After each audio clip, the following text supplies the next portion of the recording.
दोस्तों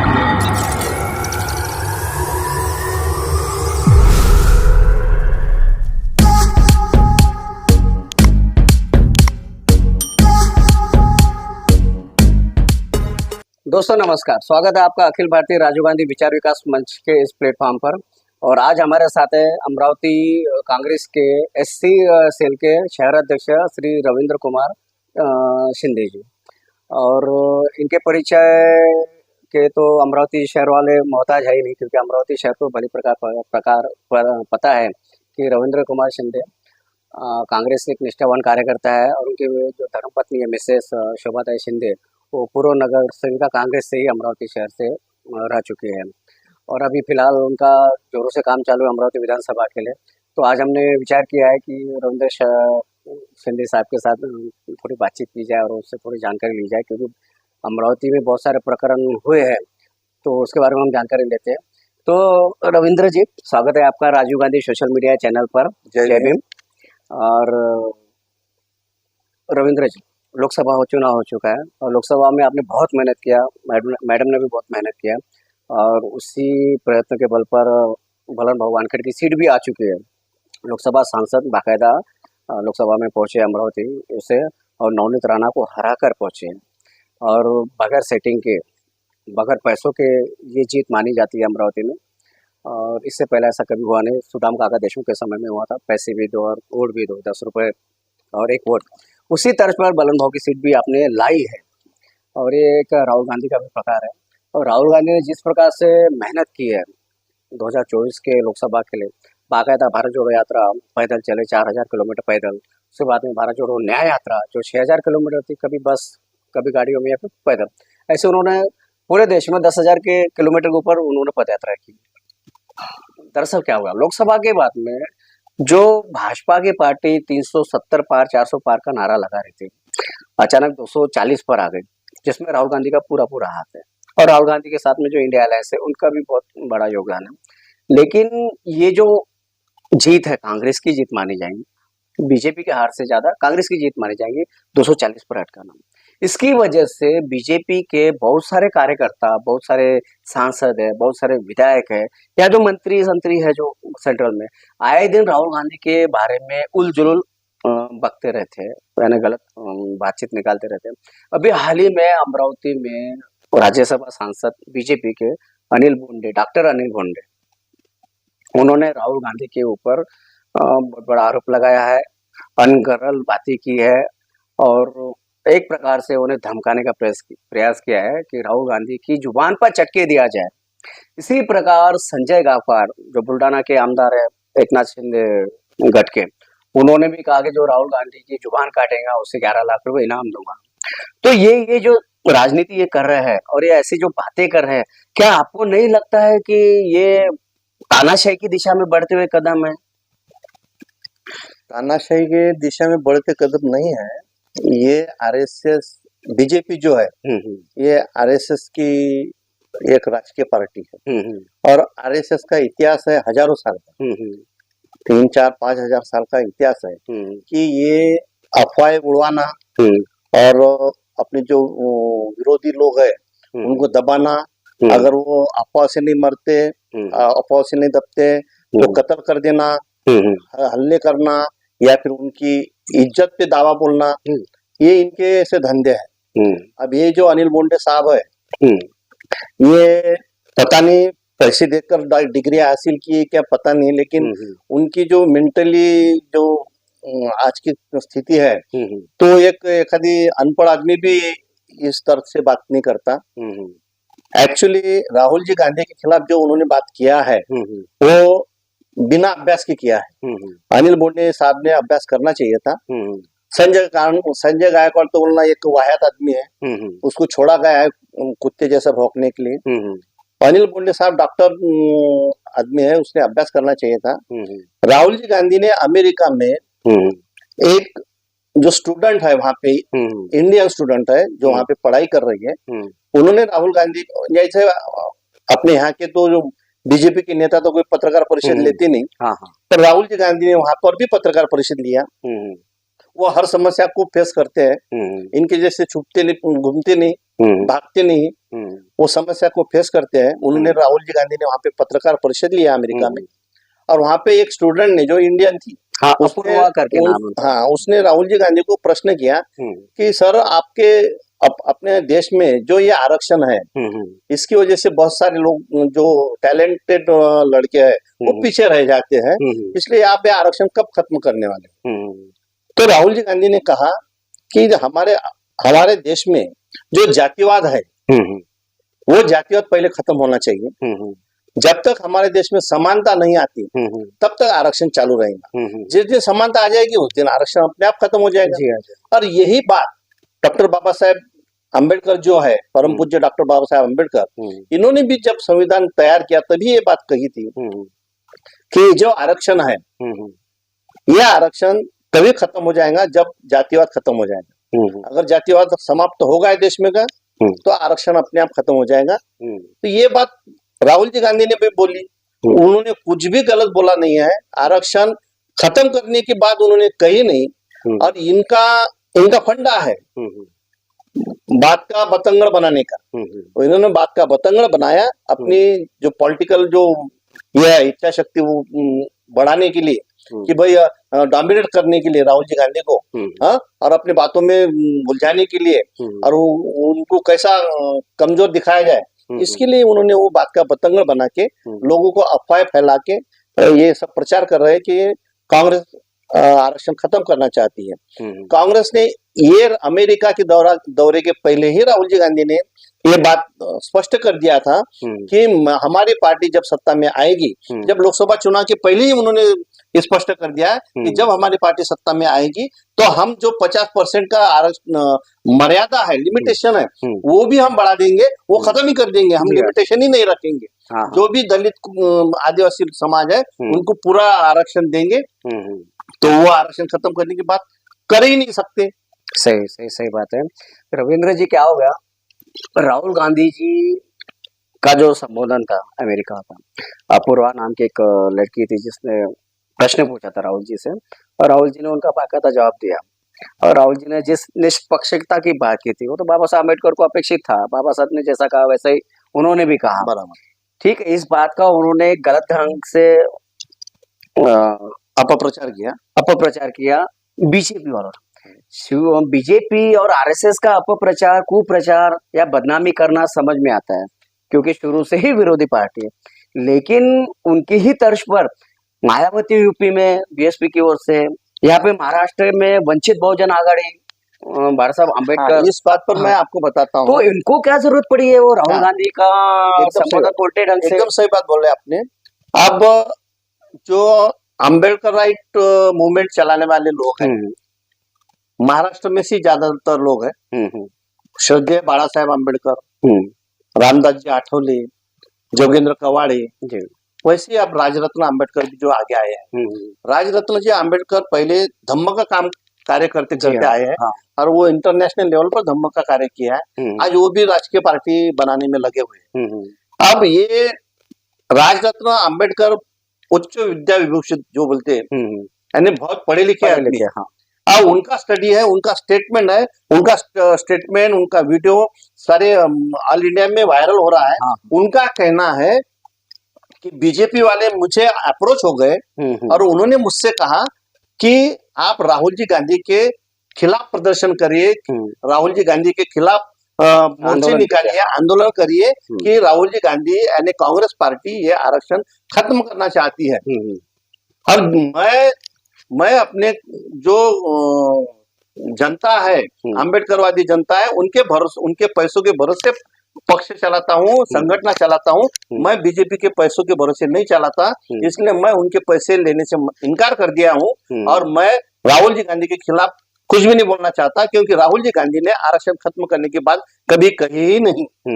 और उस पर भी उन्होंने वीडियो बना के डाला है राजरत्न जी अम्बेडकर ने कि राहुल जी गांधी ने आरक्षण खत्म करने की बात नहीं कही। जब ये वो बात कह रहे हैं कि अम्बेडकर मूवमेंट वाले लोग बीजेपी की तरफ से, आरएसएस की तरफ से पैसा लेकर राहुल जी गांधी के खिलाफ मोर्चे निकाल रहे हैं, उसी तरह श्रद्धेय अम्बेडकर जी जो बाबा साहेब अम्बेडकर जी है, उनकी पार्टी वंचित बहुजन आघाड़ी है।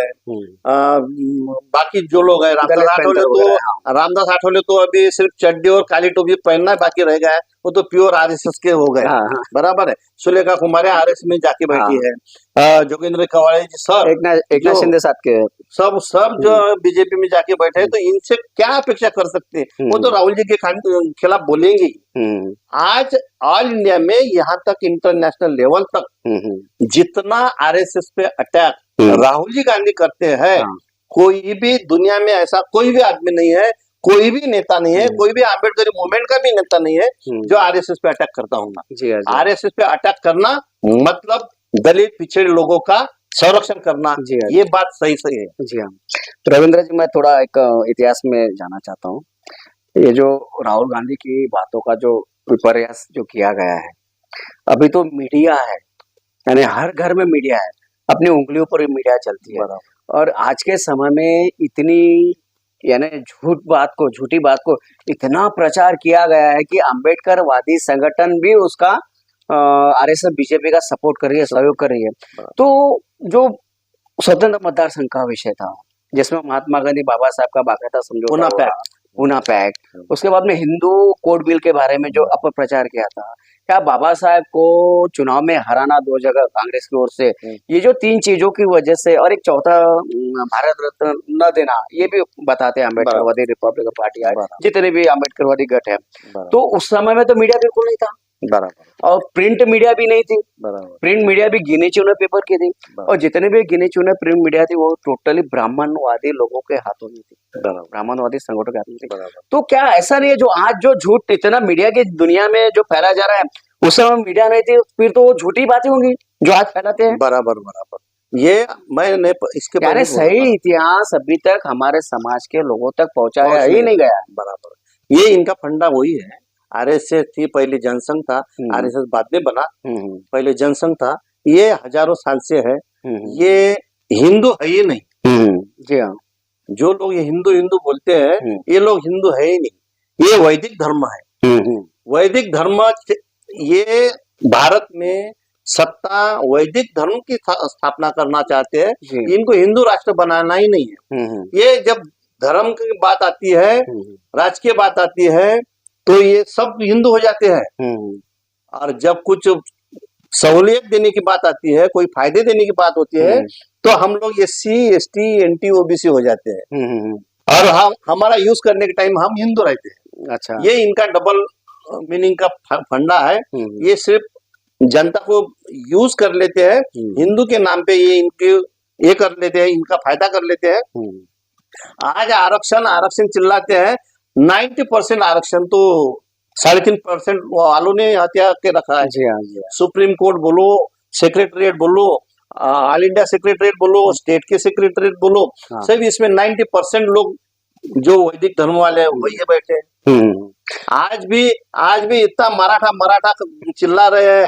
हाँ, एक अकेला ब्राह्मण सबको नचा रहा है महाराष्ट्र में, पूरे महाराष्ट्र को नचा रहा है मनोज। यही तो आरएसएस का फंडा है। हाँ, वो मनोज जरांगे मराठा आरक्षण के लिए जो आंदोलन कर रहा है, अभी वो पोषण पर बैठे है, वो आंदोलन तो शुरू है, मेरे ख्याल से 6वीं बार बैठे हुए हैं। लेकिन जब वो पहली बार बैठे थे, बाबा साहब अम्बेडकर ने बाकायदा उनका समर्थन किया था, और मराठा आंदोलन के लिए उन्होंने आंदोलन भी किए। लेकिन उसके कुछ दिनों के बाद में दूसरे तीसरे आंदोलन के समय में लक्ष्मण हाके ओबीसी की ओर से आंदोलन में बैठे, तो बाबा साहब अम्बेडकर फिर से ओबीसी के फेवर में आ गए, ओबीसी आरक्षण बचाओ, उन्होंने बाकायदा महाराष्ट्र में यात्राएं निकाली। तो बाबा साहब अम्बेडकर का राजकारण क्या कहता है? हाँ, यही तो प्रॉब्लम क्या हमारे दलित समाज के लिए घातक है कि फायदे वाला है, कैसा है? श्रद्धेय बाबा साहेब अम्बेडकर की भूमिका हमेशा गिरगिट की तरह बदलती है। गिरगिट जैसा रंग बदलता है, वैसे श्रद्धेय बाबा साहेब अम्बेडकर अपनी भूमिका हमेशा बदलते रहते हैं। हर इलेक्शन के पहले वो बोलते हैं कि मैं कांग्रेस के साथ युति करने जा रहा हूँ, और लास्ट आवर्स में वो युति तोड़ देते हैं, क्योंकि उनकी भूमिका जो है हमेशा आरएसएस को फेवर करने की रही है। अगर वो आरएसएस को फेवर नहीं करते हैं, हाँ, तो उनकी भूमिका हमको समझ में आती थी। लेकिन वो हमेशा कांग्रेस के साथ में युति करना चाहते हैं और लास्ट अवर्स में वो युति तोड़ देते हैं। अब अगर आरएसएस बदमाश है, वो एक तरफ बात करते हैं भाजपा नागनाथ है तो कांग्रेस सापनाथ है। अगर ये सही है तो देश में मायावती बहन जी है, जोगिंद्र कवाड़े है, जब वो साउथ के एक थे, वो डेथ हो गई उनकी। अच्छा अच्छा, हाँ, वो है अपने सुलेखा कुमारे है, रामदास आठवले है, जब दादा साहेब गवई भी जिंदा थे। ये तो समविचारी लोग है ना, इनके साथ भी उनकी कभी पट्टी नहीं। जी जी जी, बराबर है। तो फिर उनको चाहना, उनकी चाहत क्या है? क्या वो सही में अंबेडकर समाज को न्याय देना चाहते हैं? अगर अंबेडकर समाज को न्याय देना चाहते हैं तो समविचारी पक्षों के साथ तो वो बैठना चाहिए ना। वो समविचारी पक्षों के साथ भी नहीं बैठते, कांग्रेस के साथ भी नहीं बैठते। और अभी अभी पिछले महीने उनका स्टेटमेंट है कि आरएसएस ने वंचित को साथ देना चाहिए। जी हाँ, है स्टेटमेंट पेपर में। जी हाँ, मैंने भी सुना है। तो फिर वो तो आरएसएस के दिमाग से चलने वाले दिखाई पड़ते हैं। तो बाबा साहब अम्बेडकर के पौत्र, इस नाते समाज का जो दृष्टिकोण है वो बाबा साहब को ही उसमें देखा जाता था। और अनफॉर्चुनेटली ऐसा कि बाबा साहब अम्बेडकर उस रास्ते पर चले ही नहीं कि बाबा साहब तक हमारा समाज पहुंच सके। तो जो दलित समाज है, दलित समाज का सच्चा वाली इस समय में आपकी नजर में कौन है? हाँ, आपने बहुत बढ़िया क्वेश्चन अभी किया है, क्योंकि आज दलित, आदिवासी और जो पिछड़े लोग हैं, इनके लिए कांग्रेस के सिवा पर्याय नहीं है। कांग्रेस जो 40 साल 20 साल पहले जो थी वो आज नहीं है। जी हाँ, आज राहुल जी गांधी एक, हम मराठी में बोलते निरागस, एक इंग्लिश में बोलते इनोसेंट, एक इनोसेंट नेता है। उसको कोई जरूरत नहीं है कि मोर्चे निकालने की, पदयात्रा करने की। वो यहाँ से निकल के अमेरिका जाके सेटल हो जाएगा और ऐशो आराम की जिंदगी जी सकता है। आज वो गोली के निशाने पे है। उनका जैसे राजीव जी गांधी का मर्डर हुआ, उनके दादी का मर्डर हुआ, इंदिरा जी का मर्डर हुआ, उनका भी मर्डर कभी भी हो सकता है, ये वो खुद भी जानते हैं। फिर भी वो अपनी जान जोखिम में डाल के पब्लिक में मिक्स होते हैं, पब्लिक के साथ चलते हैं, पब्लिक की समस्या सुनते हैं। तो ये बीजेपी वालों को बहुत बड़ा धक्का बैठ रहा है। इसलिए वो चाहते हैं कि राहुल जी गांधी को कैसे खत्म किया जाए। आज कांग्रेस के सिवाय दलित पिछड़ों को कोई पर्याय नहीं है। आज दलितों को या आदिवासियों को या अंबेडकरी समाज को कोई भी नेता बचा नहीं है कि जिसके तरफ देखकर समाज आगे बढ़े। आज राजरत्न की तरफ हम धर्म के नाम से नमो बुद्धाय करके बात करते थे, आज उन्होंने भी पार्टी का ऐलान कर दिया है। राजकीय पार्टी हो गई कि गट तट की समस्या चालू हो जाती है। मतलब दलित समाज का भी नुकसान। फिर जो प्रकाश आंबेडकर जी ने किया, जो रामदास आठवले ने किया, जो जोगेंद्र कवाड़े जी ने किया, वही राजरत्न वही रास्ते से चल पड़े हैं। भविष्य बता ही देगा कि राजरत्न आंबेडकर, हम बहुत श्रद्धा से राजरत्न जी आंबेडकर के पीछे खड़े थे, लेकिन आज हमको उनके बारे में भी सोचना पड़ेगा। नहीं, सोचना तो पड़ेगा। अभी समाज ने देखा है कि चलो एक नई पार्टी आई है और बाबा साहेब की पार्टी का ही नाम वो बता रहे हैं तो कि ओरिजिनल पार्टी ही हमारी है। 58 पार्टी है रिपब्लिकन के नाम से, नहीं 350 रजिस्टर्ड है। 350 अभी लोकसभा के समय में चुनाव आयोग जो था ना महाराष्ट्र का, उन्होंने बाकायदा पत्रक जारी किया है। 350 राजकीय, सामाजिक, क्षेत्रीय संगठन, इस टाइप के 350 रिपब्लिकन पार्टियों के गट है। फिर कहाँ अब ये 351 गट होगा फिर इससे अच्छा तो जो राष्ट्रीय पार्टी है कांग्रेस पार्टी, उसके तरफ भी जाना ठीक रहेगा। तो हमने कैसे समझना कि बाबा साहब अम्बेडकर ये 350 पार्टियों के कौन से गट का बाबा साहब अम्बेडकर ओरिजिनल है भाई, कोई समझ नहीं सकता। ये सब कंफ्यूज करने का फंडा है, आरएसएस का ही फंडा है इसके पीछे। आरपीआई को तोड़ने वाले भी आरएसएस के लोग हैं। आज कांग्रेस के सिवा कोई पर्याय नहीं है। अगर कांग्रेस आज 65-70 साल तक कांग्रेस थी तो कांग्रेस ने कब आरक्षण खत्म किया? कभी नहीं। अब राजकारण है, पॉलिटिक्स है। पॉलिटिक्स में सिर्फ तुम बोलोगे कि एससी को लेके चलो आगे बढ़ो, एसटी को लेके आगे बढ़ो, मुस्लिम को लेके आगे बढ़ो, तो राजकारण नहीं होगा ना। तो कांग्रेस ने भी वही किया कांग्रेस ने ओबीसी को भी खुश रखा, मुस्लिम को भी खुश रखा, सवर्णों को भी खुश रखा, बमनों को भी खुश रखा, मराठों को भी खुश रखा, दलितों को भी खुश रखा। तो उन्होंने कुछ ना कुछ अमेंडमेंट किए होंगे ना। वो तत्कालीन परिस्थिति की जरूरत थी तो किए।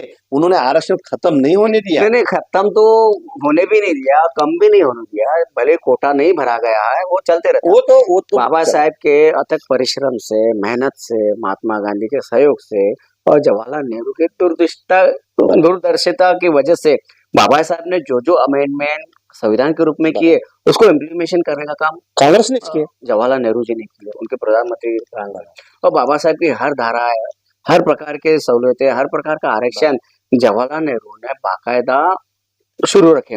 और उनके बाद में लाल बहादुर शास्त्री है, श्रीमती इंदिरा गांधी जी है, पी नरसिंह राव है, मनमोहन सिंह है, राजीव गांधी जी है, और जितने भी कांग्रेस सपोर्ट में जो प्रधानमंत्री बने, उन्होंने बाकायदा आरक्षण का बचाव ही किया है। और यहाँ तक कि इंदिरा गांधी के समय में बाबू जगजीवन राम जब रेल मंत्री और कृषि मंत्री थे और कांग्रेस के अध्यक्ष भी थे, तो उन्होंने 4वीं पास, 7वीं पास, 10वीं पास लोगों को पकड़ पकड़ के बाकायदा इमरजेंसी के समय में सर्विस में 83, 84 तक कल से आजा, हाँ, सर्विस में जबरदस्ती बनाया गया उन्होंने। कल से आजा ऐसी जॉब उठाकर लेके जाते थे। और एक मैंने खुद व्यक्ति 3 सर्विस करते थे। मैंने खुद लोगों 15-20 लोगों को नौकरी पे लगा 84। जी हाँ, कांग्रेस ने इतना करने के बाद में सीलिंग के रूप में जो जमीनें मिली है 2-3 एकड़, जो राहुल गांधी के कर्नाटक यात्रा में वो बुढ़ी अम्मा ने जो 2 खीरे दिखाए थे, मार वतन, ये वो सब कांग्रेस ने दिया है। ठीक है, अब 1 अगस्त 2024 की जो दिन था, सुप्रीम कोर्ट का एक जजमेंट है 5 जजों की वर्गीकरण का, 7 जजों की, 5 नहीं 7 जजों की खंडपीठ का डिसीजन आया, जिसके अध्यक्ष भले चंद्रचूड़ साहब थे, लेकिन जो ड्राफ्ट लिखा गया और ड्राफ्ट जो पढ़ा गया आदेश, वो बिहार गवई साहब के हाथों से और उनके कर कमलों द्वारा पढ़ा गया। और वो 650 पन्नों का उसका डिसीजन है, आदेश है। उसमें पहले जो 150 पेज है, जो प्रस्तावना है उस आदेश की, उसमें बाकायदा संस्कृत के श्लोक लिखे गए। तो बिहार गवई साहब ने वो आदेश लिखा कि लिखवाया गया, कैसे लिख कर आया, ऐसा लग रहा है आपको? जिस दिन बिहार गवई साहब सुप्रीम कोर्ट तक पहुंचे, मैंने हमारे जो साथी है या मिसेस है, उनके सामने बोल दिया भाई बिहार गवई साहब बिक चुके हैं। अब भले ही उनको बुरा लगे, कुछ भी हो जाए, अगर दलित आदमी सुप्रीम कोर्ट के जज के पोस्ट तक जाता है तो इसमें समझ लेना कि उसमें आरएसएस की ताकत की से वहां तक कोई पहुंच नहीं सकता। सुप्रीम कोर्ट के जज के पोस्ट तक जाना मतलब आरएसएस को बिकना है, क्योंकि वहां तक अपना आदमी जा ही नहीं सकता, ये लोग जाने ही नहीं दे सकते। जी हाँ, जी हाँ। मैं आपको एक उदाहरण देता हूँ, बहुत छोटा सा उदाहरण है। आरएसएस इतना बड़ा संगठन है कि आज 4 लोगों में अगर अपन बात चर्चा कर रहे हैं तो उसमें से 2 लोग आरएसएस के निकल सकते हैं। जी हाँ। उनके बौद्धों में भी उनके कार्यकर्ता है, मुस्लिमों में उनके कार्यकर्ता है, हर समाज में उनके कार्यकर्ता है। जी हाँ। इतना बड़ा है। एक काम था, जब कांग्रेस राष्ट्रवादी की सत्ता थी, तब छगन भुजबल साहब ने मेरे ख्याल से बराक ओबामा जी को महात्मा फुले जी का एक स्मृति चिन्ह ग्रंथ भेंट दिया था। गुलामगिरी के कोई तो भी था। दूसरे दिन उनको गृह मंत्री पद का राजीनामा देना पड़ा था, कारण कुछ और था। जी जी जी जी। कहने का मतलब, अभी जो संविधान के रूप में जो सबसे बड़ा जो आपके पास हथियार था आरक्षण का, पूरे संविधान में दलित समाज के लिए सिर्फ एक ही अधिकार था, वो आरक्षण था। वो आरक्षण के बेस पर ही उस समाज ने प्रगति की है, सर्विस पर, हर चीज में। वो आरक्षण अभी 1 अगस्त के डिसीजन की वजह से वर्गीकरण के रूप में अभी डिवाइड होने वाला है। बाबा साहेब अम्बेडकर ने, महात्मा फुले और महात्मा गांधी और जवाहरलाल नेहरू ने बड़ी मेहनत से जो संविधान बनवाया और जो लिखा गया, बाबा साहब ने रचित किया, तो उस संविधान में आरक्षण के ही लालच में न सही, आरक्षण का लालच था, इसलिए बहुत सारी जातियां एक वर्ग में तो फिट हो गई। एससी में वंशज जातियां है, एसटी में बहुत सारी है, ओबीसी में बहुत सारी है। ये आरक्षण का अगर वर्गीकरण जो आदेश आया हुआ है, लागू तो नहीं हुआ, लेकिन हो जाएगा, क्योंकि सरकार ने पार्लियामेंट में उसके अपोज में कुछ भी बिल वगैरह पास किया नहीं है या कोई तो सरकार नहीं चाहती ना, ऑर्डिनेंस भी नहीं लाया सरकार। तो वो अगर वर्गीकरण होगा तो फिर आपको क्या नहीं, ऐसा नहीं लगता कि जो आजादी से पहले का जो समय था 1947 बस का, बस जो संविधान के द्वारा एक हो गए थे, आज फिर से डिवाइड हो जाएंगे? फिर से डिवाइड हो जाएंगी, फिर से पुराने दिन सामने आने वाले हैं, फिर से दलितों के हाथ में कटोरा आ जाएगा, ऐसा ही है। तो इसका विरोध हमारे समाज के जो दलित नेता नेता लोग है हैं, नेता ये लोग क्यों नहीं कर रहे हैं? नहीं करेंगे ना, क्योंकि सब बिक चुके हैं, सब बिक चुके हैं। अगर अगर ये चीज का विरोध करेगा तो सिर्फ राहुल जी गांधी करेंगे, दूसरा कोई कर भी नहीं सकता। इसीलिए सरकार कांग्रेस के आना बहुत जरूरी है, कांग्रेस के विधायक आना जरूरी है। अभी आगामी विधानसभा चुनाव में कांग्रेस के विधायक चुन के आना जरूरी है। जितने ज्यादा विधायक आएंगे तो इनके जो जो बिल्स है वो पास नहीं होंगे ना। जी हाँ, जो उन्होंने बिल वो लाएंगे तो वो बिल तो कम से कम 15 स्टेट के विधानसभा में वो पास होंगे, तभी वो एक्ट बनेगा। जी हाँ, जी ऐसा है। तो एक आखिरी सवाल में फिर से आता हूँ अनिल बोंडे पर, डॉक्टर अनिल बोंडे पर। हमेशा ही उल जुलूल वक्त उनके आते हैं, अपोजिट कोई भी हो। नवनीत राणा के बारे में उन्होंने उस समय में कहा था जब वो राष्ट्रवादी में टिकट पर खड़े थे, और संजय गायकवाड़ का भी मुंह कभी बंद होता नहीं है। ऐसे लोगों का क्या कहना है? ये लोग चुप नहीं हो सकते, क्योंकि ये अमरावती इनका का नाम पर्सनल खराब इशू होना है ना? नहीं, इनका पर्सनल इशू है। जैसे अनिल बोंडे जी को उनकी कोशिश जारी है कि भाई मेरे को केंद्रीय मंत्रिमंडल में स्थान मिलना चाहिए। जी हाँ, और जब तक वो बकवास करेगा, उलझुल बकवास करते रहेगा, हाँ, और कांग्रेस के नेताओं को गाली गलौज करते रहेगा, तो वो उधर अच्छा बनेगा। मतलब बीजेपी में बकवास करने वालों की वैल्यूएशन है। हाँ, बीजेपी ने ऐसे लोग छोड़े हुए हैं, जैसे नवनीत जी राणा है, कुछ भी बेसिर पैर की बातें करती है। जी हाँ, तो वो उनको उसके उसके इसके लिए छोड़ दिया है उनको कि भाई तुम भौंकते रहो, तुम भौंकते रहो और कांग्रेस के लोगों को बुरा भला कहते रहो, तो हम तुमको अच्छा पद देंगे। अच्छा अच्छा। और महाराष्ट्र विधानसभा का क्या हाल है?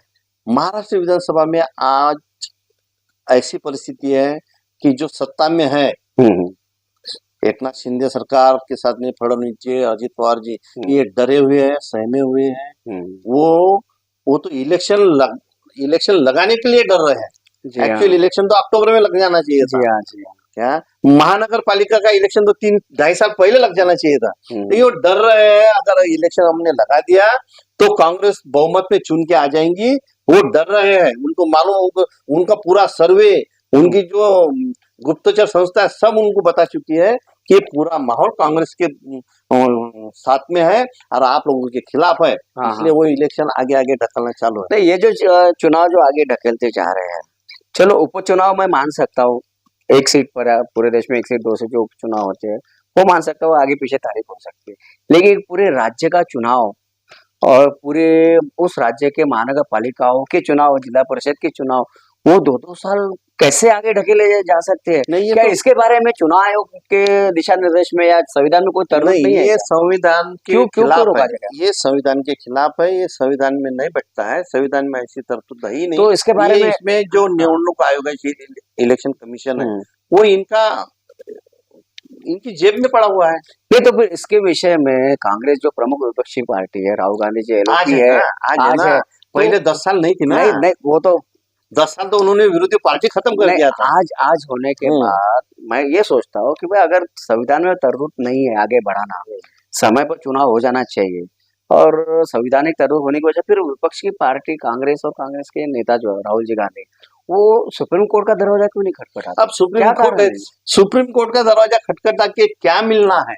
अब आप सोचिए, 4 स्तंभ है इंडिया के, कार्यपालिका, न्यायपालिका, और ये विधायिका। ये इसमें जो कार्यपालिका, न्यायपालिका, ये कभी जनरल स्टेज पर भी एक साथ नहीं आना चाहिए, नहीं आ सकते। इन्होंने एक दूसरे से बात भी नहीं करना चाहिए, एक दूसरे से कभी मिलना भी नहीं चाहिए। ऐसा है, ऐसा संविधान में तरतूद है कि ये लोगों ने आपस में कभी बात भी नहीं करना चाहिए, ना पर्सनली मिलके, ना टेलीफोनिक भी। इन्होंने एक साथ एक दूसरे से कभी कांटेक्ट नहीं करना चाहिए। लेकिन यहाँ पे कार्यपालिका न्यायपालिका के घर में जाके गणपति की आरती कर रही है, तो समझ जाइए कि सब बिके हुए। जी हाँ, प्रधानमंत्री जवाहरलाल नेहरू जब थे, एक कार्यक्रम में वो शिरकत करने गए थे, उसी कार्यक्रम में पतंजलि शास्त्री जी करके न्यायमूर्ति थे जस्टिस सुप्रीम कोर्ट के, वो भी वहाँ पर पहुंचे थे। और उस समय में नेहरू जी ने अपने भाषण में कहा था कि न्यायपालिका और कार्यपालिका को आपस में सामंजस्य बिठा के काम करना चाहिए, आपस में हार्मोनी होना चाहिए।